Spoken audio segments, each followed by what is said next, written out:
지난 시간에 협상의 개념과 필요성에 대해 말씀드렸습니다. 협상, 한마디로 얘기하면 상대방을 내 뜻대로 움직이게 하는 기술입니다.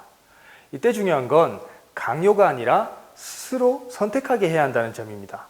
이것이 바로 협상과 다른 커뮤니케이션을 구분짓는 기준이라고도 할 수 있겠습니다. 그럼 어떻게 해야 상대를 움직이게 할 수 있을까요? 그러기 위해서는 먼저 우리 사람들이 어떤 경우에 행동하게 되는지를 알아야 할 것입니다. 한번 생각해 볼까요? 여러분은 어떨 때 상대방의 말을 따르게 되나요? 어떤 경우에 설득을 당하냐는 말입니다. 선뜻 대답이 쉽지 않으실 텐데요. 저는 인간의 동인을 크게 4가지로 요약해 설명드립니다.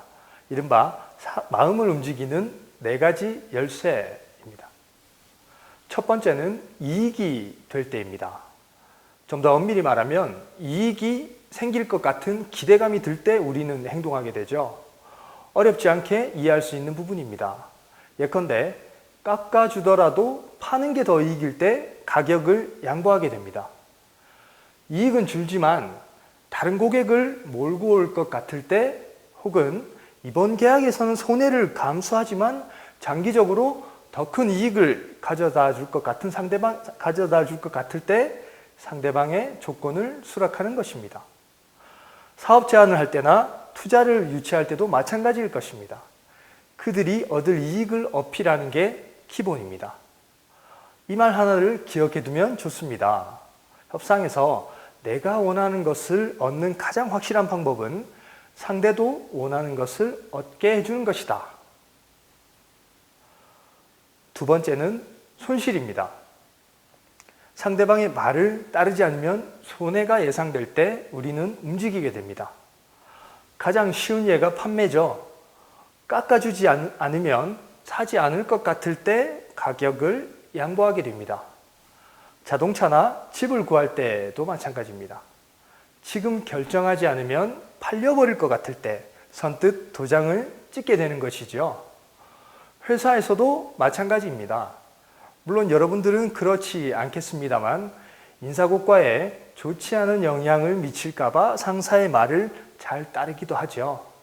즉, 상대의 말을 따르지 않으면 내가 잃을 게 생길 때 우리는 행동하게 되는 것이죠. 따라서 협박하지 않고도 그 판을 잘 짜서 상대에게 보여주면 그가 움직이게 될 가능성이 높습니다. 지금까지 말씀드린 이익과 손실, 이 2가지는요, 우리가 잘 아는 내용이죠. 이른바 당근과 채찍 이론과 일맥상통하는 얘기입니다. 그럼 여기서 잠깐, 협상에서 당근이 효과적일까요? 아니면 채찍이 효과적일까요? 결론부터 말씀드리면 후자라고 보는 게 맞습니다. 일반적으로 얻었을 때의 기쁨보다 잃었을 때의 고통이 더 크다고 합니다. 이른바 손실 회피 성향 때문인데요. 예컨대 의사들이 수술 동의를 받을 때 수술을 받으면 생존 확률이 80%입니다 라고 말했을 때와 수술을 받지 않으면 사망 확률이 20%입니다 라고 말했을 경우 후자에 동의한 숫자가 훨씬 높게 나타났다는 연구 결과가 있습니다. 사실은 둘 다 같은 얘기인데 말입니다. 이처럼 우리 사람들은 무언가를 얻었을 때보다 잃을 때 더 적극적으로 움직인다는 사실을 참고해 두면 좋겠습니다. 세 번째는 이익이나 손실과 상관없이 사람이 더 좋아서입니다. 내게 득이 되지 않더라도 손해를 감수하더라도 우리는 누군가의 말을 따르는 경우가 있습니다.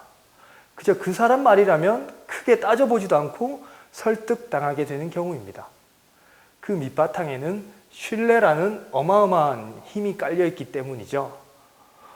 지난 시간에 협상에서 가장 중요한 것이 신뢰라고 말씀드린 바 있습니다. 신뢰는 협상의 뼈대와 같습니다.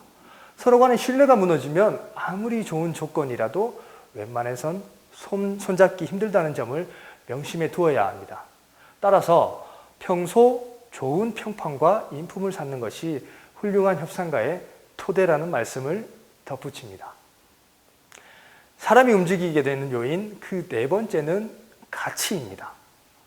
상대방의 요구가 내게 가치 있는 일일 경우에 우리는 행동하게 되는 것이죠. 이익이나 손실이 예상되지 않아도 단지 그 사람이 좋아서도 아닌 경우입니다. 그렇게 결정하는 것이 내게 가치로울 때 선택하게 됩니다.